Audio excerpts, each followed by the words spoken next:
Jangan lupa tonton, subscribe, like, and share.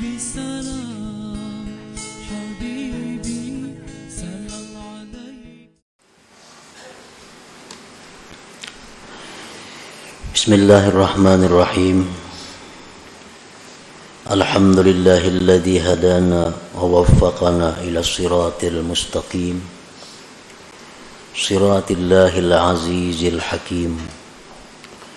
Ashhadu an la ilaha illallah wahdahu la syarika lahur rahmanur rahim. Wa ashhadu anna sayyidana Muhammadan abduhu wa rasuluhul karim. Syahadatan tunjina min azabin alim wa tudkhiluna jannatan na'im. Allahumma salli wa sallim wa barik ala sayyidina Muhammadin dhi khuluqin azim wa ala alihi wa ashabihi wa dhurriyyatihi wa atba'ihi ila yaumil aqim. Amma ba'd. Yang kita hormati dan kita cintai para habaib dan para alim ulama, para muhibbin, hadirin, hadirat rahimakumullah. Pertama-tama kita mengucapkan dan memanjatkan puji dan syukur kehadirat Allah Subhanahu wa taala yang telah mengumpulkan kita di tempat yang penuh berkah ini. Dan harapan kita kepada Allah agar selalu dikumpulkan di dalam tempat-tempat kebaikan dan takwa.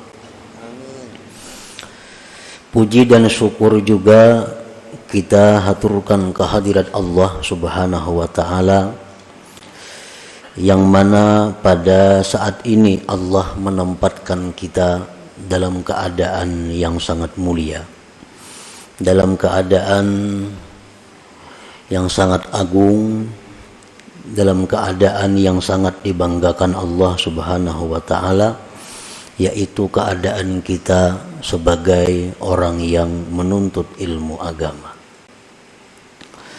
Keadaan menuntut ilmu agama itu adalah merupakan keadaan yang paling dicintai oleh Allah Subhanahu wa taala, yang andai kata kita meninggal dunia dalam keadaan itu, maka kita akan digolongkan dengan syuhada, dengan orang-orang yang syahid. Dan kita memohon kepada Allah agar selalu senantiasa kita ditempatkan dalam keadaan menuntut ilmu agama ini. Amin ya rabbal alamin.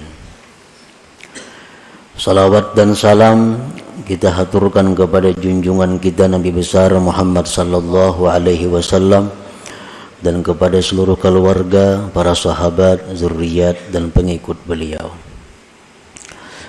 Para muhibbin rahimakumullah, al-hikmatu tsaminata asyrata minal hikamil ataiyah.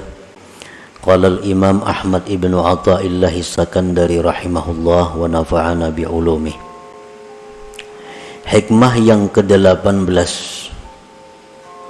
dari al-hikam. Berkata al-imam Ahmad bin Athaillah Sakandari rahimahullah, ihalatukal a'mala ala wujudil farag min ru'unatin nafsi, yang artinya menundanya engkau, melambatkannya engkau akan amalan-amalan atas adanya kelapangan, termasuk kebuduhan diri. Itulah artinya hikmah yang ke-18 ini. Penjelasannya adalah idza kana al-'abdu mutalabbisan bihalin min ahwalid dunya kat-tijarah wa nahwiha wa kana lahu fiha syughlun yamna'uhu min al-'amal bil a'malis shalihat wal wazaifid diniyah wa ahala dhalika al-'amal ala faraghi min tilkal ashghal wa qala idza tafarragtu 'amiltu dhalik fadzalika min hamaqati nafsi. Apabila adalah seorang hamba berkecimpung dengan keadaan dari keadaan duniawi. Apabila seorang hamba bergelut dengan urusan-urusan duniawi seperti perdagangan dan seumpamanya, dan adalah bagi dia seorang hamba tadi pada keadaan tersebut kesibukan yang mencegah dia, yang menghalangi dia daripada beramal dengan amal-amal yang saleh dan tugas-tugas keagamaan, dan dia menunda yang demikian amal itu atas kelapangannya dari yang demikian itu kesibukan-kesibukan, dan dia berkata, apabila aku telah lapang maka aku akan beramal saleh yang demikian itu.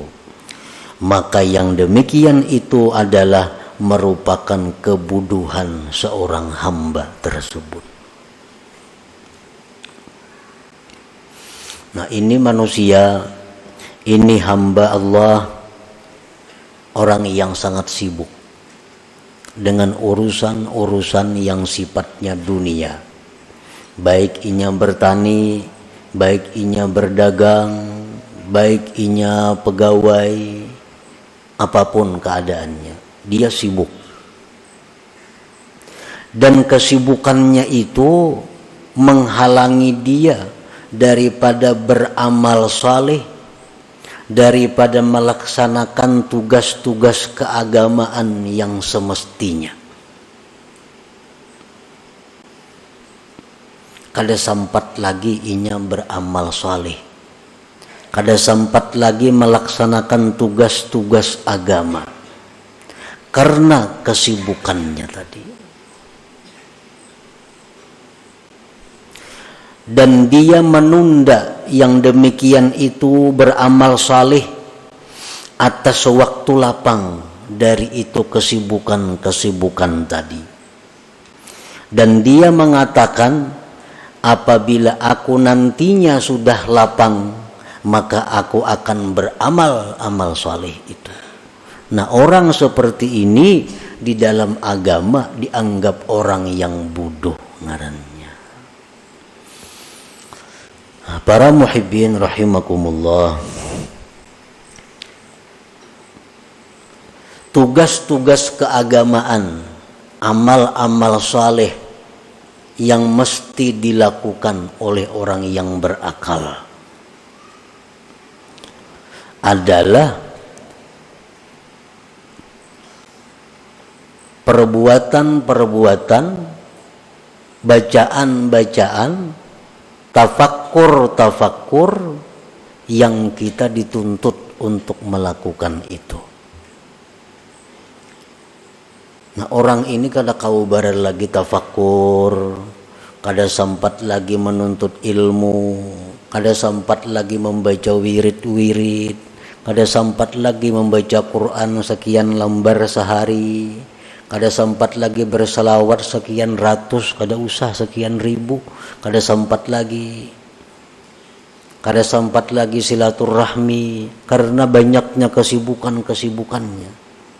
Dan dia mengatakan, kaina aku mun sudah lapang bisa ain itu. Ini lagi sibuk, lagi banyak urusan. Nah, bila mana demikian halnya, kita ini dianggap bodoh. Nah, para muhibbin rahimakumullah, dalam sehari semalam ada waktu 24 jam. Nah, bagaimana orang yang berakal itu mengelola waktu 24 jam ini? Bagaimana mestinya orang yang punya akal bisa mengelola waktu 24 jam ini dengan baik, dengan yang diridai Allah? Di dalam Suhuf Ibrahim disebutkan, hendaknya waktu itu dibagi 4. Ada waktunya dalam 24 jam itu kita munajat kepada Allah. Seperti sembahyang, membaca Al-Quran, berzikir, termasuk di dalamnya bersalawat. Nah, ada waktu dalam 24 jam untuk itu. Kemudian ada waktu dalam 24 jam itu dia muhasabah dirinya. Muhasabah dirinya. Muhasabah itu artinya adalah menghitung kembali. Sekarang sudah berapa umurku? Berapa banyak sudah waktu yang kuhabiskan untuk agama? Berapa banyak waktu kuhabiskan untuk dunia? Berapa banyak dosa yang diperbuat? Nah, dimuhasabah diri. Nah, dalam 24 jam sehari itu mestinya ada waktu untuk itu. Nah, yang ketiga, dalam 24 jam itu ada waktu untuk tafakur, untuk berpikir. Berpikir apa? Berpikir tentang kejadian-kejadian alam semesta ini. Termasuk di dalamnya adalah menuntut ilmu. Karena menuntut ilmu ini memerlukan tafakur, memikirkan apa yang disampaikan Rasulullah Sallallahu Alaihi Wasallam, memikirkan apa yang difirmankan oleh Allah Subhanahu Wa Taala, memikirkan apa yang disampaikan oleh para aulia Allah. Nah, dalam sehari semalaman ini kita ada waktu untuk itu. 3. Dan yang keempat, di dalam sehari semalaman ini kita ada waktu untuk berusaha menafkahi keluarga. Ada waktu untuk itu. Nah, bila kita bisa mengelola yang demikian, maka kita dianggap sebagai al-aqil, orang yang berakal. Para muhibbin rahimakumullah. Jadi dalam 24 jam itu guring kada dihitung. Jadi guring kita berapa? Misalnya yang kita cukup 8 jam, itu paling banyak guring. Lebih pada itu, ujar Imam Ghazali, kada manusia. 8 jam itu sudah paling full guring. Nah, jadi waktu 24 jam, 8 jam itu kita guring. Guring itu artinya nilainya 0. Kada jadi napa-napa, kada ada dosa, kada ada pahala. Ini guring nang kada ada niat apa-apa, guring semata guring. Orang nang mengertinya guring berniat untuk hak tubuhnya, berniat agar supaya kuat bangunnya kaina. Nah, itu jadi ibadah guringnya. Ini guring nang biasa 8 jam. Kalau niatnya baik, makin bagus lagi guring itu. Ada niat-niat guring supaya guringnya jadi ibadah. 8 jam. Jadi yang tersisa waktu lagi berapa? 16 jam. 16 jam lagi waktu. Nah, 16 jam inilah yang kita bagi 4. 16 jam inilah yang dibagi 4. Saparapat itu mestinya untuk urusan duniawi. Nah, saparapat untuk urusan duniawi. 3/4-nya urusan akhirat. Berapa seperapatnya? 4 jam lah. Nah, 4 jam berarti 12 jam lagi. Nah, 12 jam itu kita gunakan untuk ibadah, menuntut ilmu. 12 jam itu kita gunakan lagi untuk sembahyang, untuk zikir, untuk membaca Quran, untuk silaturahmi, untuk kebaikan-kebaikan. Nah, demikianlah orang yang disebut akil, orang berakal. Bila mana kita banyak kesibukan-kesibukan urusan duniawi yang lebih menguasai waktu kita, lalu kita tunda untuk melaksanakan yang demikian tadi, kaina aja kunang kaya itu kawa, wah ini kada kawa lagi. Mun 4 jamannya sehari berdagang, kada kawa lagi. 4 jamannya lagi sehari, kada kawa. Kaina dulu nih tuh. Kayaknya ada aja saatnya nang bujur-bujur kena aku ke akhirat beramal itu nang pol seharian, ada kena saatnya menuah ini kada kawa. Nah ini menunjukkan kita orang bungul ngarannya, kada orang pintar itu. Min hamakati nafsi, termasuk kebodohan diri. Kita berpikir macam itu. Nah di mana seginya kebodohan kita, maka kita ini dipadahkan bodoh bila macam itu. Kayaknya aja beramal ini kada kawan lah. Ini banyak itu banyak lagi masalah. Kayaknya dulu bila kayaknya mulainya nang bujur-bujur. Nah bila kayak itu kita dikatakan bodoh. Di mana bodohnya? Wa hamakatuhu min salasati aujuh. Bodohnya itu dari 3 sisi. Al-awwalu isaruhu dunya 'alal akhirah allati hiya marji'uhu wa watanuhu al-haqiqi wa dha'fu imanihi biqaulihi ta'ala wal akhiratu khairu wa abqa. Bodohnya itu yang pertama adalah dia mengutamakan dunia dari akhirat. Itu pertama. Waktu nang mustinya 4 jam untuk dunia, 12 jam untuk akhirat, dibaliknya 12 jam untuk dunia, cuma 4 jam untuk akhirat. Bisa kada sampai juga 4 jam. Nah ini orang ngarannya mengutamakan dunia atas akhirat, sedangkan akhirat itu tempat kembali dan tempat tinggal kita yang sebenarnya. Wawatanuhul hakiki, tempat kita yang sebenarnya itu di akhirat, bukan di dunia ini. Dunia ini hanya perantauan kita untuk menuju akhirat. Macam orang-orang pekerja nang dari Jawa, nang dari daerah mana-mana, ini bekerja di tempat kita. Satu saat pikirannya pasti akan pulang ke tempatnya. Maulainya di sini berhimat untuk membangun tempat ini. Kecuali pikirannya pacang kada bulik lagi ke sana. Kalau pikirannya pasti kembali ke tempatnya, ini di sini hanya mencari sangu, hanya mencari tabungan, hanya mencari bekal untuk bulik kena ke kampungnya, membangun rumah di sana. Nah, membangun apa di sana. Nah, itulah contohnya pengembara. Jadi tempat kita dunia ini hanya tempat sementara kita melewati untuk menuju tempat yang sebenarnya. Imam Ghazali dalam Ihya Ulumuddin mengisahkan bahwa perumpamaan dunia ini adalah orang yang berada di kapal. Nah, kapal di tengah laut. Begitu kapal ini berjalan dengan penumpang-penumpangnya, ujar kapten kapal, kita singgah satu mat di pulau. Nah kita singgah satu mat di pulau ini untuk mencari bekal, untuk istirahat, untuk apa. Kayaknya kita berbuatan pulang ke kapal ini dan berangkat lagi. Turunan penumpang kapal di pulau. Nah itulah dunia.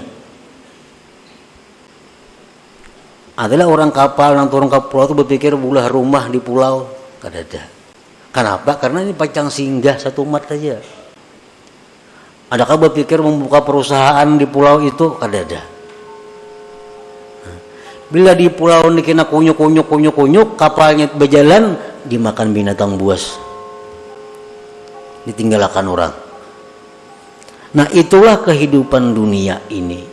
Dan contoh-contoh membuktikan berapa manusia yang mati meninggalkan gedung.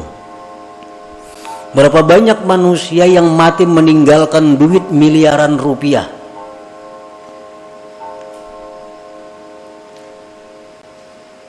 Nah jadi kebodohannya pertama itu adalah mengutamakan dunia atas akhirat, yang mana akhirat itu tempat kembali dan tempat tinggal yang sebenarnya. Dan kelemahan imannya dengan firman Tuhan, wal akhiratu khairun wa abqa, akhirat itu ujar Tuhan lebih baik dan lebih kekal daripada dunia. Wal aqil, orang yang berakal, menja'alad dunya mazra'atan hasanah lil akhirah, Orang yang berakal itu orang yang menjadikan dunia tempat bercucuk tanam yang baik bagi akhirat. Wal aqil man ja'ala aktsara awqatihi lil akhirah. Orang yang berakal orang yang menjadikan sebagian besar waktunya untuk akhirat. Nah, di situ kebuduhan yang pertama. Dia lebih mengutamakan dunia dari akhirat. Makanya ingat tadi kainagin dulu urusan akhirat tuh. Ini masih banyak kesibukan lagi karena ada aja saatnya. Nah, ini kebuduhannya pertama berarti dia mengutamakan dunia atas akhirat. Asani yang kedua, kebuduhannya itu taswifuhu bil amal ila waqtil farag wa qad la yajiduhu bal yakhtatifuhul maut qabla dzalik. Yang kedua kebuduhannya itu adalah menunda kaina kepada waktu yang lapang, yang terkadang dia tidak sampai kepada waktu yang lapang itu dijemput oleh kematian. Kadang-kadang kada sampat lapang matinya, jantung mendadak mati, mati kecelakaan berkendaraan, mati apa? Padahal ini sudah punya angan kaina, mun sudah lapang kaina ayo beribadah. Nah, belum sampainya lapang sudah dijemput oleh maut. Satu, au yazdadu syugluhu, atau siapa tahu kesibukannya bertambah terus. Kaina hanya bila lapang kaina hanya bujur-bujur beribadah. Kenyataannya bertambah terus kesibukan nih. Selalu bertambah, tahulah kita kada tahu. Nah, akan datang bisa lebih sibuk pada hari ini kada tahu. Lianna asghalad dunya yatada'a ba'daha ila ba'din, karena kesibukan dunia ini selalu membawa kepada kesibukan yang lain.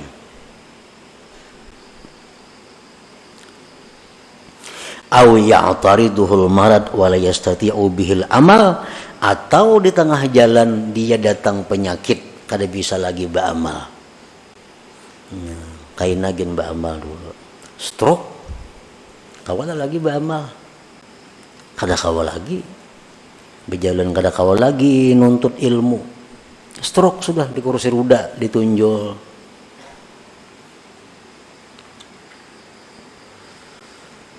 Nah, maka bila mana orang ini seperti keadaan demikian,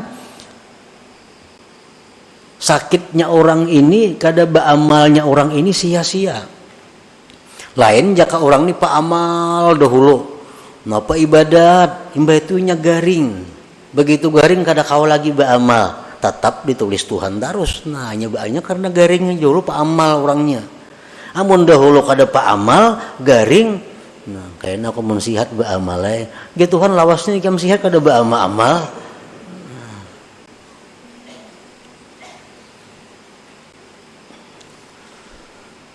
Nama bil hadis disebutkan dalam hadis in aktsara syahi ahli nar minat taswib, bahwasanya kebanyakan teriakan orang neraka itu akibat menunda-nunda tadi.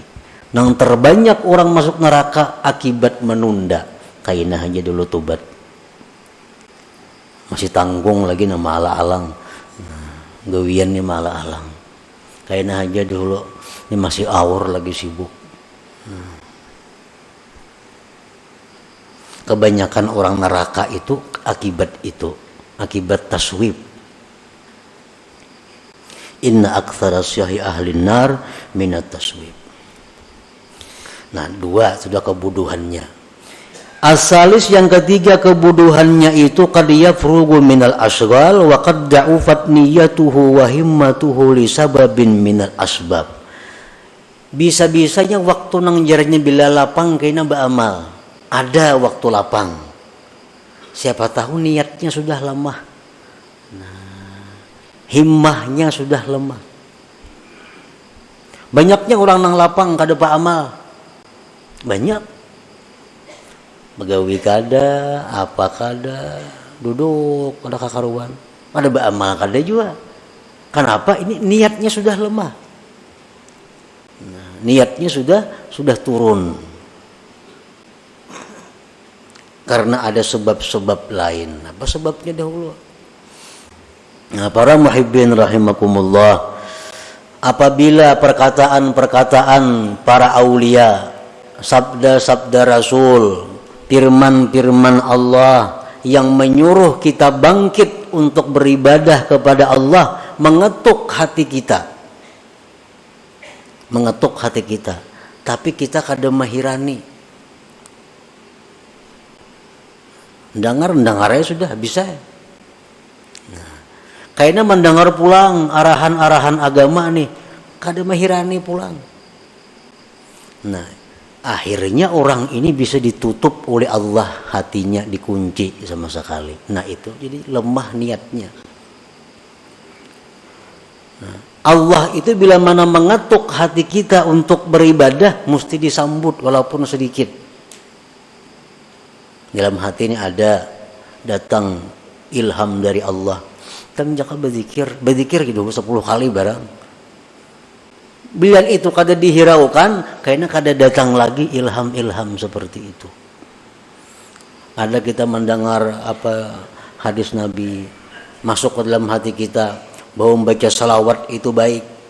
Nah, itu ngarannya ilham Allah kepada hati kita. Salawat itu baik.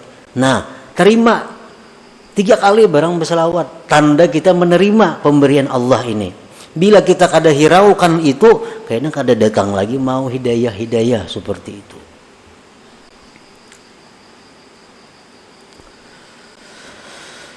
Nah, jadi 3 macam itulah dianggap bodoh tadinya. Orang menunda-nunda amal itu karena 3 macam tadi dianggap bodoh. 1, mengutamakan dunia daripada akhirat, padahal Tuhan sudah jelas mengatakan akhirat lebih baik. Yang kedua, menunda-nunda amal itu padahal kada tahu barangkali kita mati sebelumnya, barangkali garing, barangkali kada ada lagi waktunya. Yang ketiga, barangkali kaina tu lemah niatnya. Minan nas man razaqahumullah malan wa sihhatan fa in ammaruhuma bi ta'ati maulahum faqad syakaru wa rabihu ribhan azima. Setengah manusia orang yang diberikan Allah harta dan kesehatan, jika dia gunakan keduanya itu dengan taat kepada Tuhan, maka dia mensyukuri dan beruntung yang besar. Orang diberi Tuhan sudah kesehatan, diberi Tuhan harta banyak, digunakannya kesehatannya untuk taat kepada Allah, harta digunakannya untuk taat kepada Allah. Orang ini beruntung yang besar dan tergolong orang yang bersyukur. Wa in dayya'uhuma bi an shagalu bi jam'il mal wat takasur wat talazzuz bis syahawat faqad khasiru khusranan 'azima wa kafaru bihatainin ni'matain wa huwa min alamatil khidlan. Apabila dia menyia-nyiakan umur, sihat dan harta. Ini beri Tuhan harta, diberi Tuhan sihat, tapi disia-siakannya. Dia sibuk dengan jam'il mal wat takasur, dia sibuk dengan mengumpulkan harta dan berbanyak-banyak harta dan bersenang-senang dengan syahwatnya.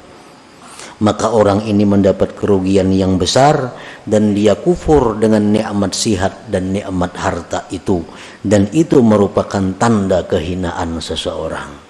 Nah, tanda kehinaannya artinya bakal jadi penghuni api neraka maksudnya. Nah, kita ini selama ini sihat saja awak, rajaki murah aja, tapi waktu kita banyak untuk urusan-urusan yang selain taat kepada Allah. Nah, itu alamat kehinaan kita, alamat kesusahan yang panjang bakal kita hadapi di akhirat. Tandanya itu. Nah, para muhibbin rahimakumullah, ada yang mengatakan bahwa mencari yang halal itu kan ibadah, menafkahi anak istri itu ibadah, dan itu adalah benar. Aku hari ini mau kada dagang di rumah, kada beberes, anak kada berduit, jadi hari ini aku turun berusaha. Hari ini turun berusaha, Apa hasilnya untuk nafkah keluarga. Nah ini nang ibadah. Ini nang bila mati fisabilillah. Orang ini di rumah kadada lagi ke bekalnya, baras kadada di rumah, duit kadada, turun berusaha memberi makani anak bini. Anak kada turun di rumah kada bisa apa-apa, turun berusaha ini mencari nang halal. Nah ini nang halal ibadah. Bila mati sabilillah. Ini nang alasan nang tepat. Kalau kita banyak berisi harta, duit banyak berisi di rumah, baras begudang di rumah, turun berusaha mencari nang halal, menafkahi anak bini, itu kada cucuk alasan itu. Bagaimana setahun kada habis gudang itu dimakan. Nah itu kalau masih bercari artinya tujuannya takasur. Takasur itu apa? Memperbanyak harta, dan itu dikutuk oleh Tuhan. Alhaakumut takasur dalam Quran tuh. Nah, jadi orang bercari ini, mencari harta ini kalau tujuannya menafkahi bini, anak, keluarga, itu fisabilillah. Kalau tujuannya takasur, banyak-banyak mengumpulkan, nah itu nang dicela. Nah, kesibukan-kesibukan itu yang mengurangi, kesibukan-kesibukan itu yang menghabiskan waktunya untuk ibadah. Nah, para muhibbin rahimakumullah. Jadi itulah sebagian yang dimaksud daripada hikmah yang ke-18 daripada hikam ataiyah ini. Yang kesimpulannya adalah hendaknya kita jangan menunda beramal salih itu. Menunda kepada waktu yang lapang. Kalau kita kadang maulah lapang, kelapangan itu sulit datang. Nah, lapang sibuknya tergantung kita. Jangan menunggu lapang. Kalau kita menunggu kelapangan, hanya kita bangkit beribadah kepada Allah, menggunakan waktu yang banyak untuk ibadah kepada Allah. Nah, kalau kita menunggu kelapangan, kita dikatakan orang yang bodoh, dan itu merupakan tanda kehinaan kita. Artinya kesusahan, kesengsaraan yang panjang bakal kita hadapi di akhirat.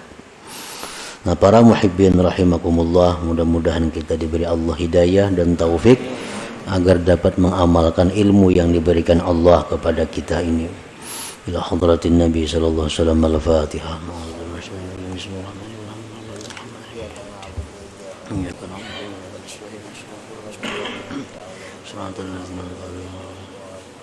يا الله بها يا الله بها يا الله بحسن الخاتمة يا الله بها يا الله بها يا الله بحسن الخاتمة يا الله بها يا الله بها يا الله بحسن الخاتمة فيا أيها الرجل منه شفاعة صلوا عليه وسلموا تسليما اللهم صل وسلم وبارك